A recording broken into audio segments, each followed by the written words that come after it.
जगन्मय जन्तदेवस्तानि धर्माणि प्रथमान्या चण्डादेहनागं महिमानः सजन्त यत्र पूर्वेशाद्याः शन्त्यदेवाः हरिः ओम् एकदन्ताय विद्महे वक्रतुण्डाय धीमहि तन्नो दन्तिः प्रचोदयात् नानासुगन्धिपुष्पाणि यथा कालोद्भवानि च पुष्पाञ्जलिर्मया दत्ता गृहाण परमेश्वरः चरणकमलमध्ये राजराजेश्वर महामृत्युञ्जय देवतानां मन्त्रपुष्पाञ्जलिं समर्पयामि। सभी अपने स्थान में गोल गोल घूमेंगे। ओम यानि कानि च पापानि जनमन्तर्गृहानि च तानि शर्वण्यनिश्चन्दो प्रदक्षिणायां पदे पदे। बोले गजानन महाराज की जय हो, बोले हनुमान जी महाराज की जय हो, बोले श्री शिव महापुराण की जय हो, बोले राधा रमण सरकार की जय हो, बोले उमामेश्वर भगवान की जय हो, बोले जगदम्बे भवानी मात की जय हो, बोले श्री सीताराम जी महाराज की जय हो, बोले शंकर भगवान की जय हो। ओम नमः पार्वती पतये हर हर महादेव शंभो। सभी अपने आसन ग्रहण करें। सभी से अनुरोध कि अपना स्थान भगवान के पास से अपने आसन को ही सामने ही लगावे, पीछे ना जावे, पीछे कोई ना बैठे भी, जो बाद में आएंगे वह पीछे बैठते जावे।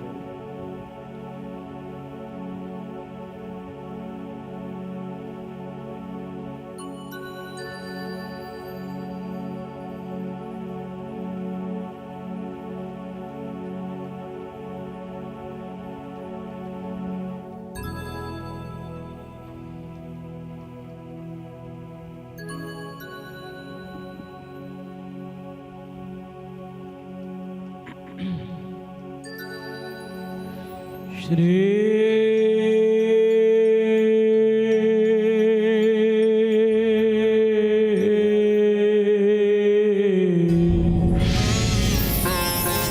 राधा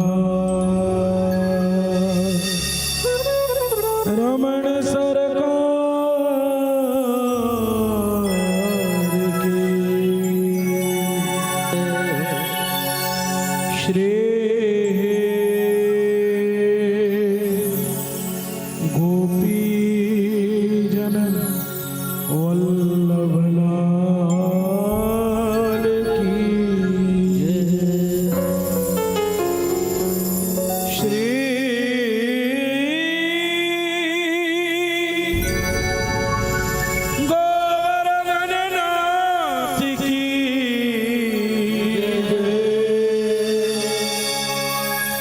श्री सतगुरुदेव भगवान की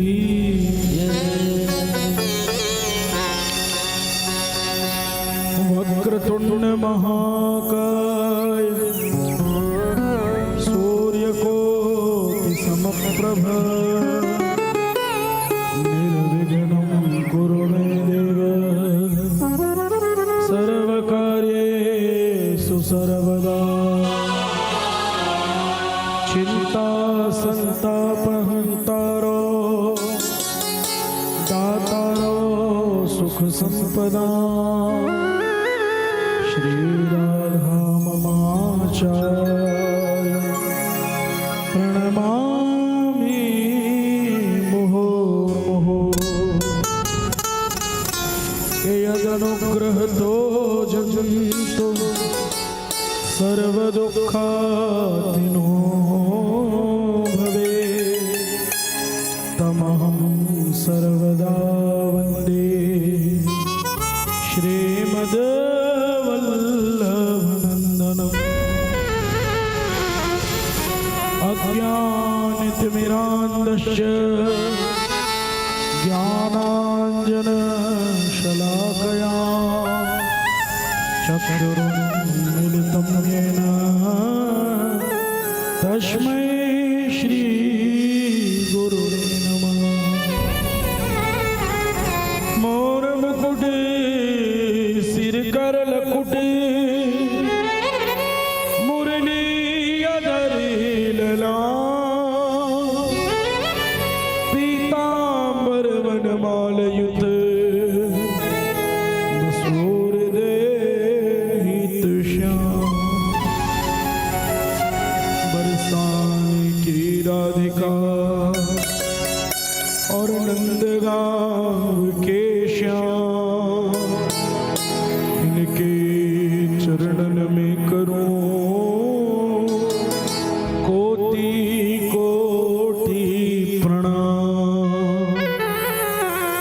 मात पिता गुरुदेव के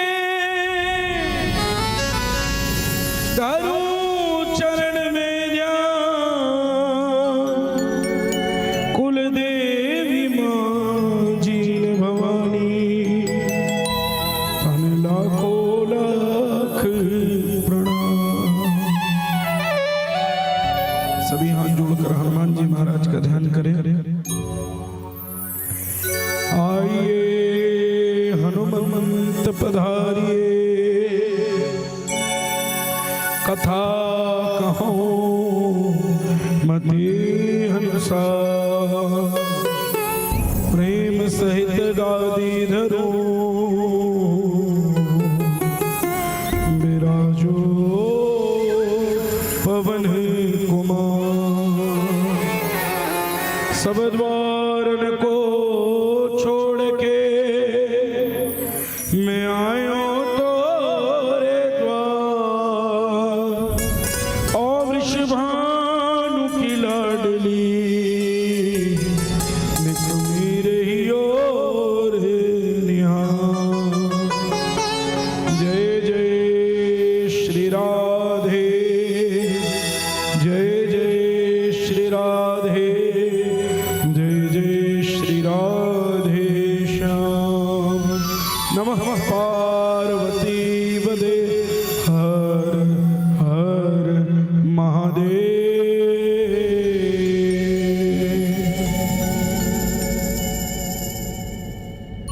नारायण। अनंत कोटि ब्रह्मांड नायक परम कृपालु परम दयालु परम आदरणीय परम सम्माननीय पूज्यपाद योग योगेश्वर भगवान श्री कृष्ण चंद्र जी, प्राणेश्वरी प्राणवल्लभा लाडली श्री किशोरी जी के चरणारविंदों में दास का दंडवत प्रणाम स्वीकार हो।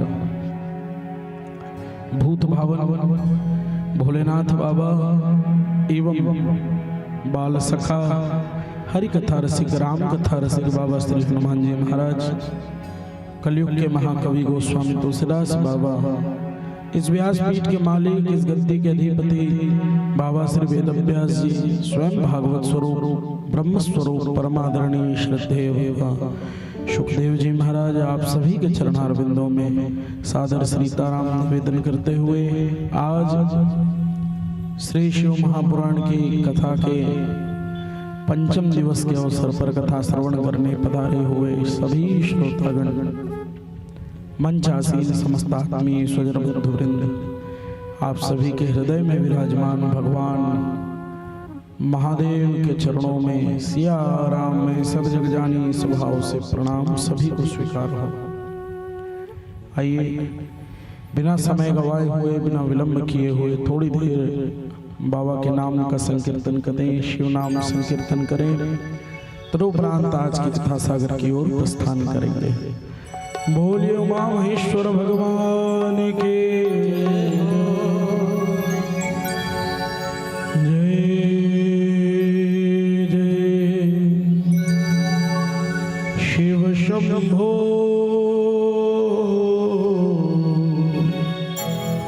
महादेव शंभो।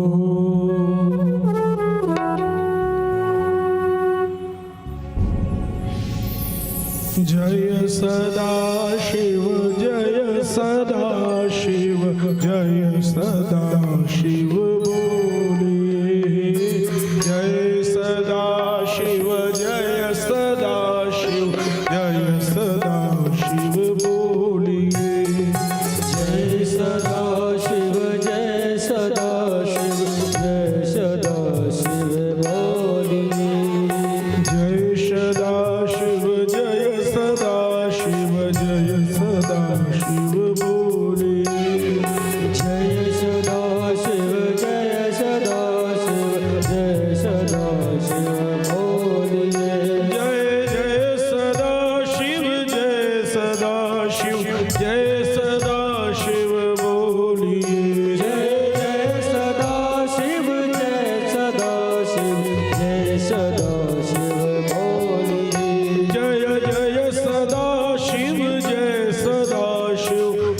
सदा शिव बोलिए। जय जय सदा शिव जय सदा शिव जय सदा शिव बोलिए। जय सदा शिव जय सदा शिव जय सदा शिव बोलिए। जय सदा शिव जय हे शंभो सदा शिव बोलिए। जय सदा शिव जय सदा शिव जय सदा शिव बोलिए। जय सदा शिव जय सदा शिव जय सदा शिव बोलिए। जय जय सदा शिव जय सदा शिव जय सदा शिव बोलिए।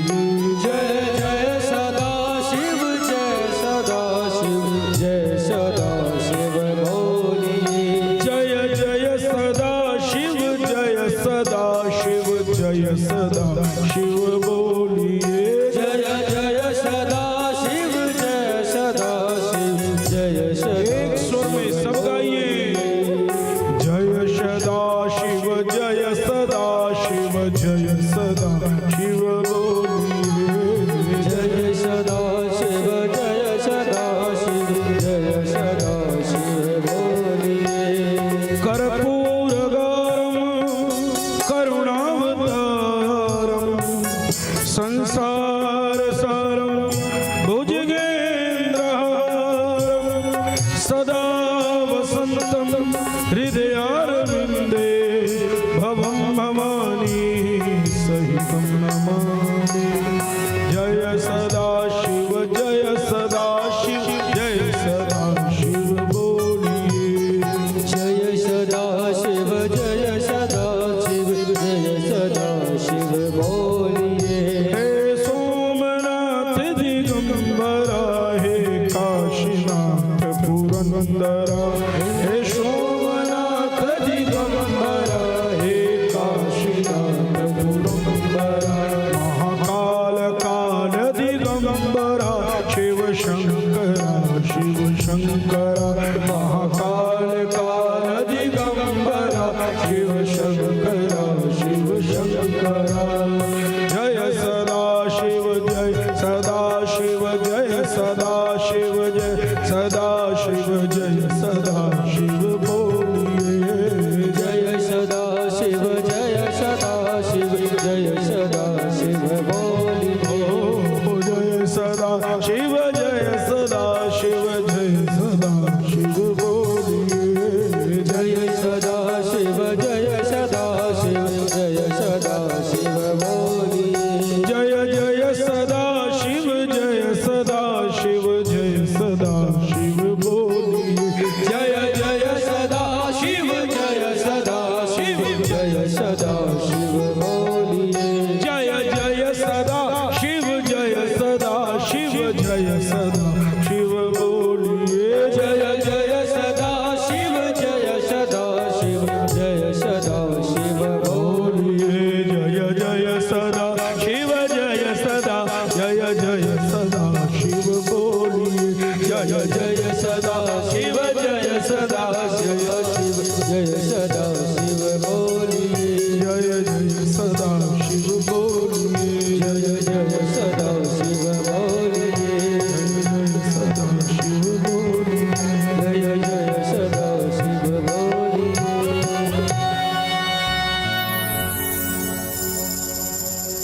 जय सदा शिव जय सदा शिव जय सदा शिव बोलिए।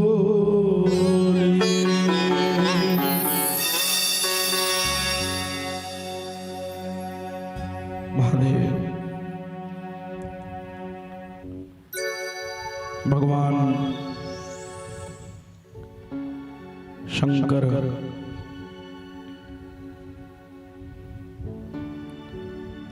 कैलाशपति भोलेनाथ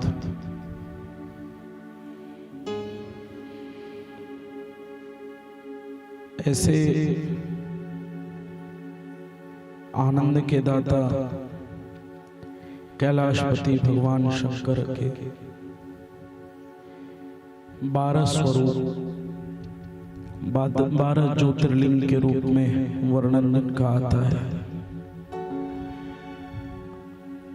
हम लोग प्रतिदिन उठ करके कहते हैं, शिव पुराण में वर्णन आता है कि 12 ज्योतिर्लिंग स्तोत्र है ना, उसको यदि प्रतिदिन हम लोग स्मरण कर लें तो 12 ज्योतिर्लिंग के दर्शन का फल हमको घर बैठे मिल जाएगा। शिव पुराण कहती है 12 ज्योतिर्लिंग स्तोत्र बहुत सरल है। 12 ज्योतिर्लिंग है, उनको याद करना, उनके नाम लेना। मेरे साथ में सभी लोग बोलेंगे, जितने लोग बैठे हैं सब लोग बोलना मेरे साथ। माताओं फिर निवेदन है, आप लोग इधर आके बैठो ना, दूर क्यों बैठ गए, इधर आ जाइए। माताएं जो पीछे बैठी, अरे आपको बोल रहा हूँ, पीछे किसको देख रहे हो? आप ही लोगों से कह रहा हूँ, इधर आ जाओ सामने, यहाँ आकर के बैठो, इधर बैठो, थोड़ा व्यवस्थित बैठो ना। कथा में आए हो, रोज रोज एक ही बात बतानी पड़ती है आपको। आई व्यवस्थित ढंग से बैठे, मेरे साथ में सभी मेरे पीछे दोहराए। सौराष्ट्रे सोमनाथम च, बोलिए सौराष्ट्रे सोमनाथम च, श्रीशैले मल्लिकार्जुनम, श्रीशैले मल्लिकार्जुनम, उज्जयिन्यां महाकालम, उज्जयिन्यां महाकालम, ओंकारं ममलेश्वरम, ओंकारं ममलेश्वरम, परल्यां वैद्यनाथं च, कल्यां वैद्यनाथं च, डाकिन्यां भीमशंकरं, यागिन्यां भीमशंकरं, सेतुबन्धे तु रामेशं, सेतुबन्धे तु रामेशं, नागेशं द्वारुकावने, नागेशं द्वारुकावने, वाराणस्यां तु विश्वेशं, वाराणस्यं तु विश्वेशं, त्रयम्बकं गौतमी तटे, त्र्यम्बकं गौतमी तटे, हिमालयं तु केदारं, हिमालयं तु केदारं, घुष्मेशं च शिवालये, विश्वेशं च शिवालये, एतानि ज्योतिर्लिङ्गानि सायं प्रातः पठेन्नरः, सप्तजन्म कृतं पापं स्मरेण विनश्यते। शिव पुराण कहती है कि इस 12 ज्योतिर्लिंग स्तोत्र का पाठ जो भी जीव, जो भी भक्त, जो भी जन हृदय से करते हैं महाराज, ऐसे भक्तों के 7 जन्मों के पापों का क्षय हो जाता है। बोलो हर हर, आवाज नहीं आई, बोलो हर हर। 12 ज्योतिर्लिंगों के नाम, इन ज्योतिर्लिंगों में सबसे पहला ज्योतिर्लिंग कौन सा है? सौराष्ट्रे सोमनाथ, सोमनाथ ज्योतिर्लिंग गुजरात के काठियावाड़ क्षेत्र में समुद्र के किनारे प्रभास क्षेत्र में विराजमान, गोमती नदी के तट पर, जहां समुद्र का गोमती नदी से मिलत ज्योतिर्लिंग को राजा कहा गया है, राजाधिराज। उनकी जो आरती होती है वो भी राजाधिराज के रूप में ही होती है, वो सोमनाथ भगवान। नाम से ही स्पष्ट है, सोम का मतलब होता है चंद्रमा। सोम का मतलब क्या? चंद्रमा। नाथ मतलब जो चंद्रमा के नाथ हैं वो सोमनाथ हुए।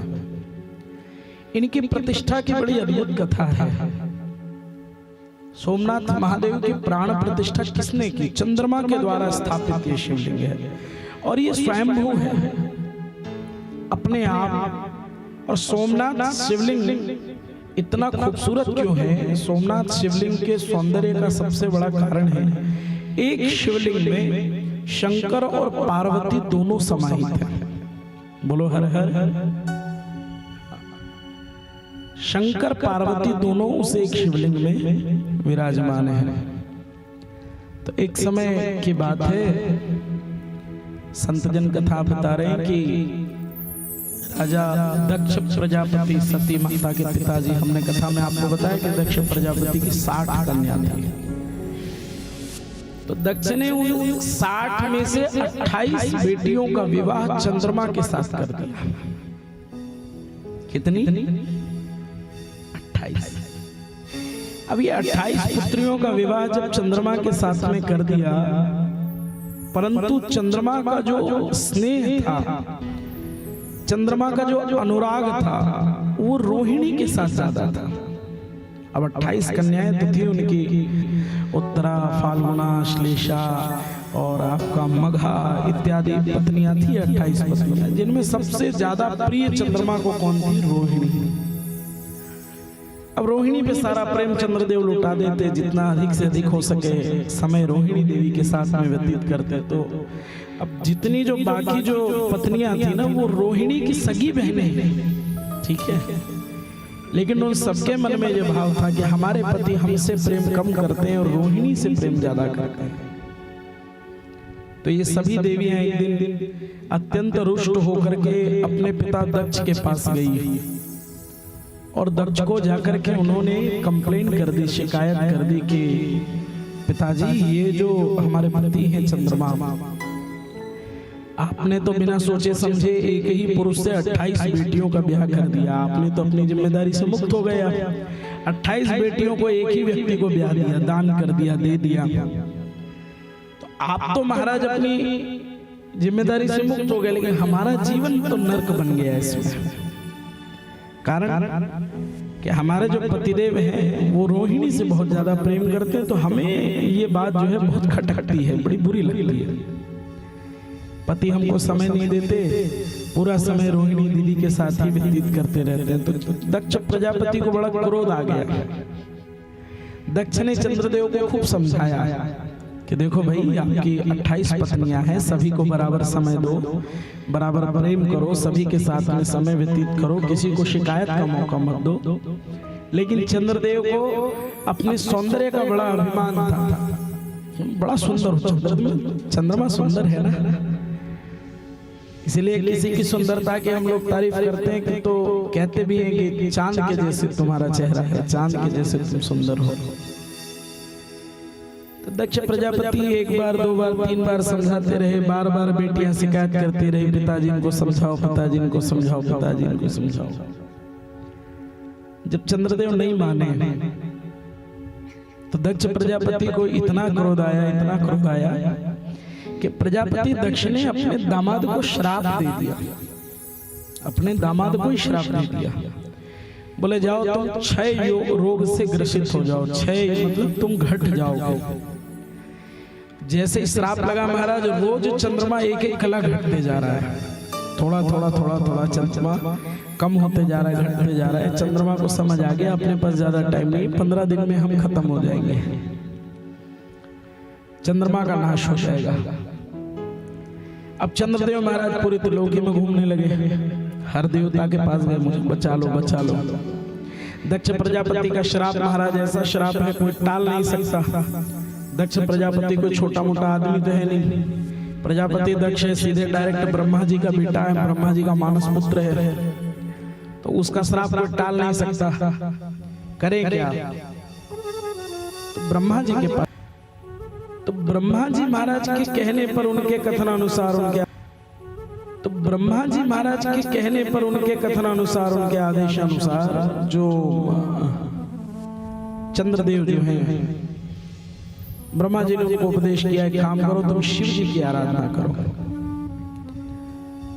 तो चंद्रदेव बोले शिव जी की आराधना करने से श्राप मुक्त हो जाऊंगा। भगवान ब्रह्मा जी बोले करो तो सही, भगवान शंकर तो हर कष्ट से मुक्ति देते, हर दुख से मुक्ति देते।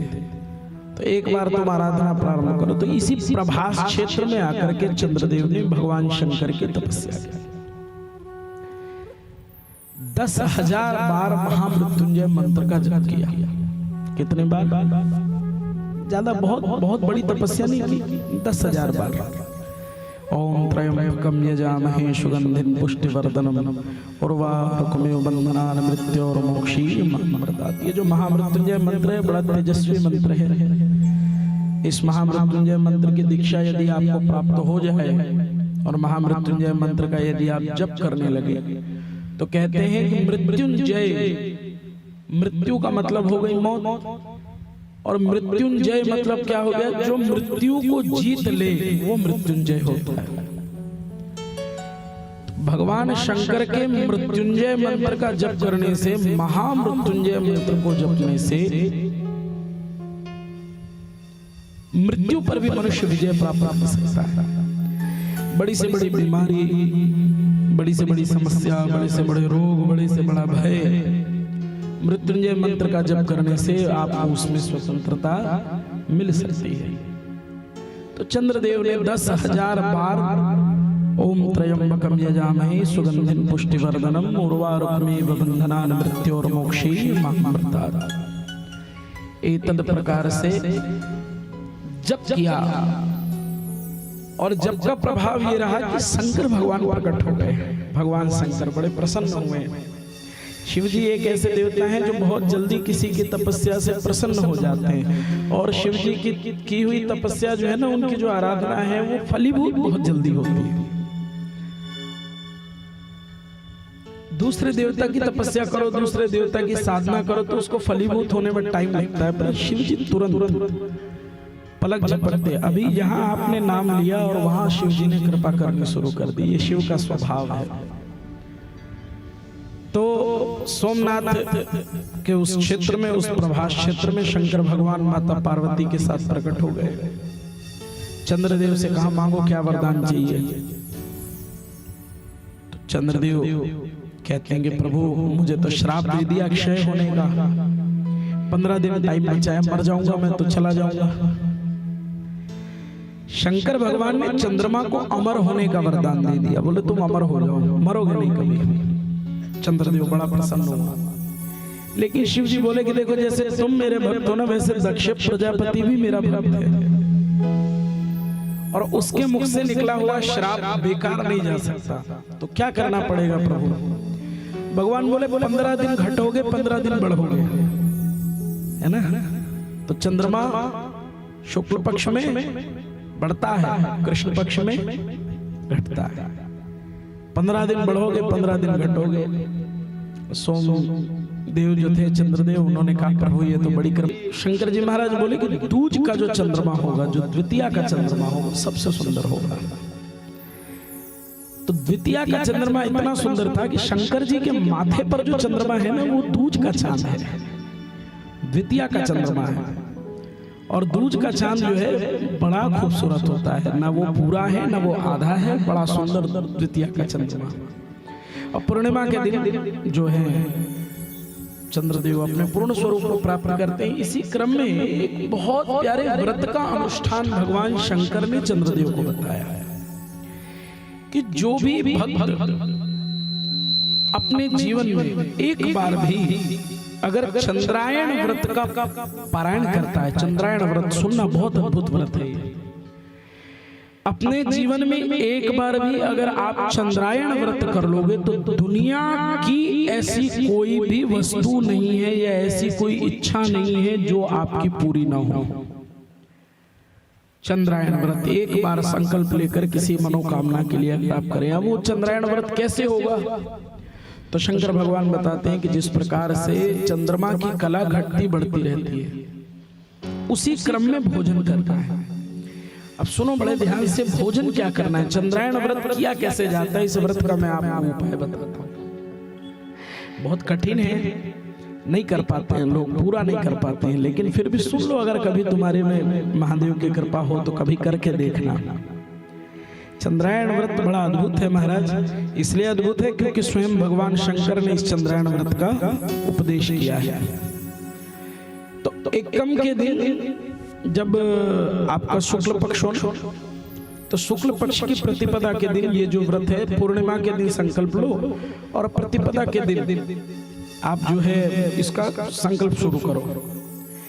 प्रतिपदा के दिन एक निवाला, एकम के दिन एक निवाला। अब उसमें क्या खाना है? दही चावल। कब खाना है? जब चांद निकल जाए तब।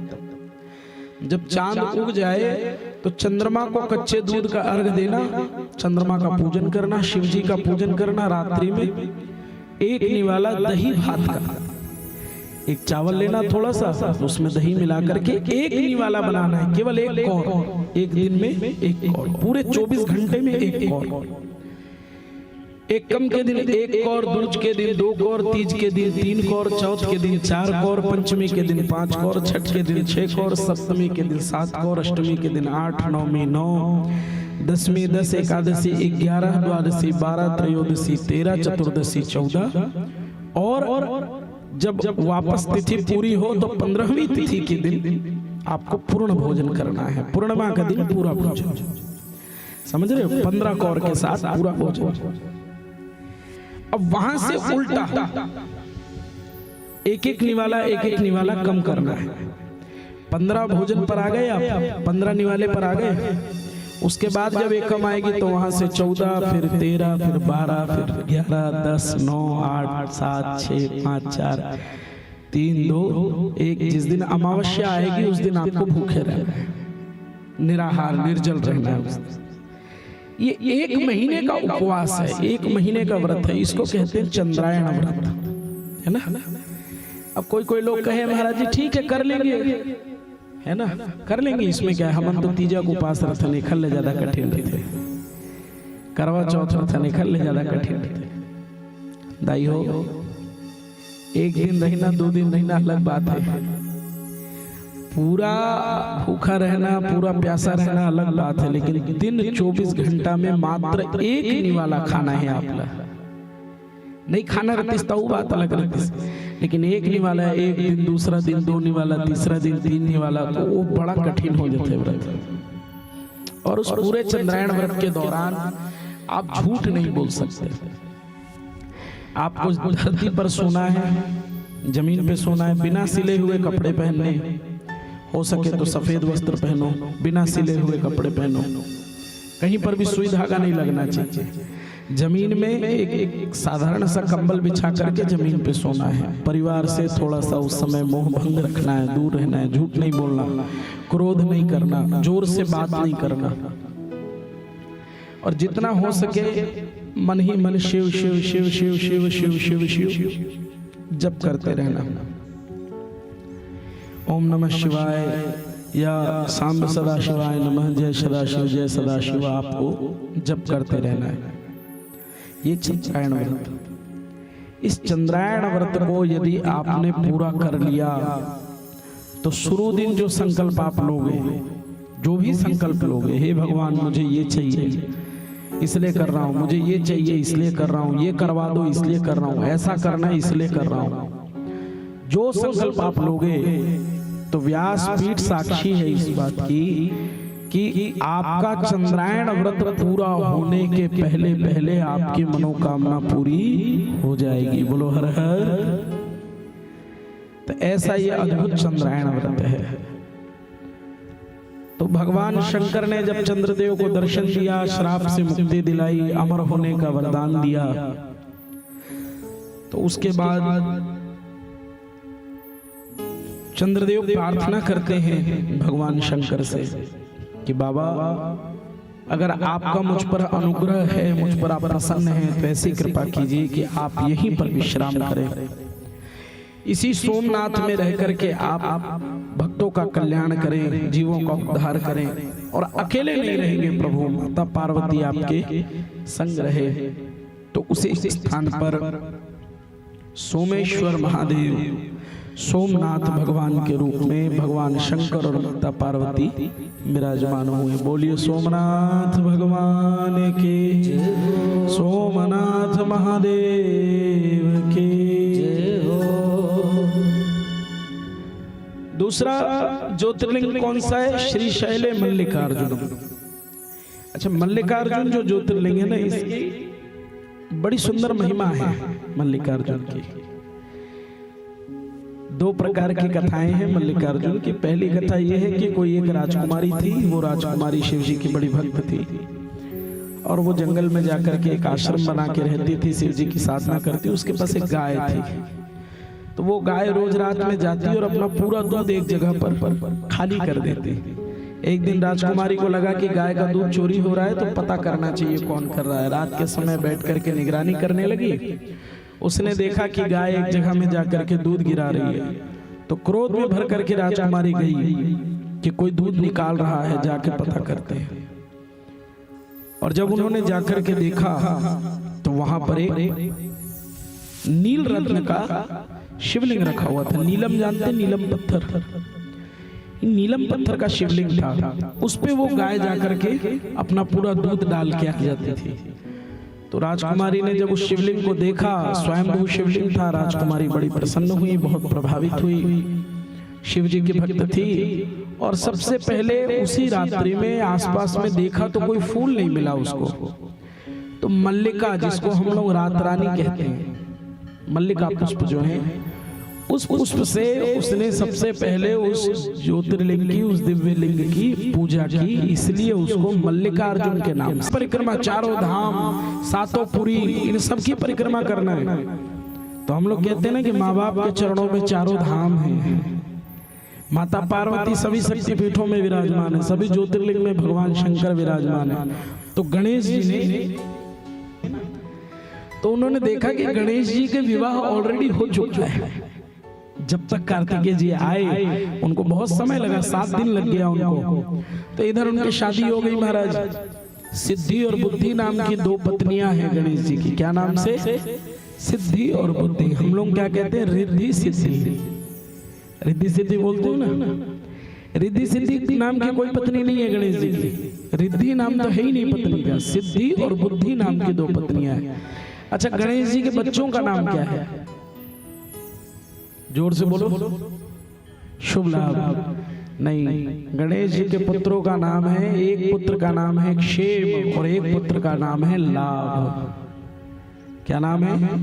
क्षेम और लाभ। तो क्षेम को शुभ भी कहते हैं चलन की भाषा में। तो ये क्षेम और लाभ 2 पुत्र हैं भगवान गणेश जी महाराज के। जब कार्तिकेय भगवान वापस लौटे तो उनको बड़ा क्रोध आया, छल हो गया, हमारे साथ धोखा हो गया। ऐसा करना नहीं चाहिए था माता जी पिताजी को। भाई हमको भेज दिया परिक्रमा लगाने, हम परिक्रमा करके लौटे, इतनी देर में तो इन्होंने ब्याह करवा दिया छोटे भैया का। तो कार्तिकेय भगवान नाराज होकर के दक्षिण में क्रौंच नाम के पर्वत के ऊपर चले गए। कौन से पर्वत पे गए? क्रौंच पर्वत पर चले गए। और ये मतलब श्रीशैल नाम का ही एक पुष्प है। और जब वहां पर कार्तिकेय भगवान चले गए तो शंकर जी अपने पुत्र को मनाने के लिए भगवान शंकर और माता पार्वती गए। शंकर भगवान वहां पर शिवलिंग के रूप में विराजमान हुए। माता पार्वती ने कार्तिकेय भगवान को समझाया और दक्षिण का राजा कार्तिकेय भगवान को बना दिया। पृथ्वी को 2 भागों में बांटा गया है, पता है आपको? उत्तर और दक्षिण। तो उत्तर के राजा कौन है? भगवान गणेश जी। हमारे यहाँ के राजा कौन है? गणेश जी। और दक्षिण के राजा कौन है? कार्तिकेय भगवान, जिनको दक्षिण के लोग मुरुगन स्वामी कहते हैं। सुना है नाम कभी ना?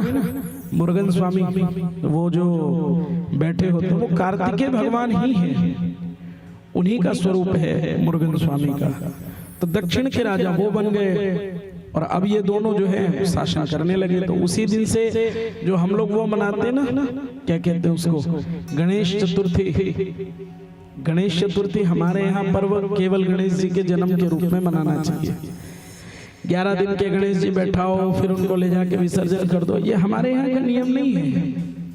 हमारे यहाँ गणेश जी के विसर्जन का कोई विधान है ही नहीं। समझ आ रहा है आपको? क्यों माताओं? हमारे शास्त्रों में, हमारे वेदों में गणेश जी को बुलाने का मंत्र है, गणेश जी को भेजने का मंत्र नहीं है। क्यों महाराज? गणेश जी को विदा करने का कोई मंत्र है? विसर्जन करने का मंत्र है? कोई मंत्र है ही नहीं शास्त्रों में।